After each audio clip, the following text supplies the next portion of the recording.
Welcome to the Tech Egg. Don't get scrambled. Enjoy the video.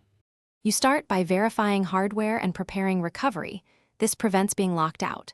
Check if the motherboard supports UEFI Secure Boot or needs a firmware update. Download vendor firmware now. Back up a full system image and create a recovery USB so you can restore if needed.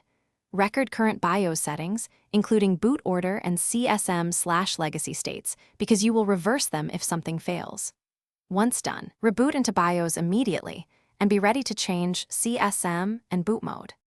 You now convert the system from legacy to UEFI so Secure Boot can function. In BIOS, find CSM or legacy boot and disable it.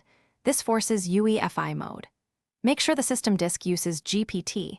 If it uses MBR, convert safely using tools or a recovery environment because Secure Boot requires GPT. Save and reboot into the installer or OS to verify UEFI boot. Then install vendor or platform Secure Boot keys, PK, KEK, and DB, so the firmware will authenticate signed bootloaders. You finish by enabling Secure Boot and validating the boot chain. In firmware, choose Secure Boot equals enabled.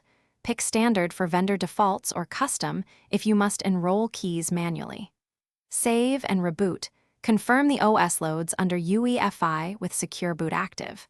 If the system fails to boot, immediately disable Secure Boot or revert the BIOS settings you recorded, and boot from the recovery USB to repair bootloader signatures or reinstall drivers.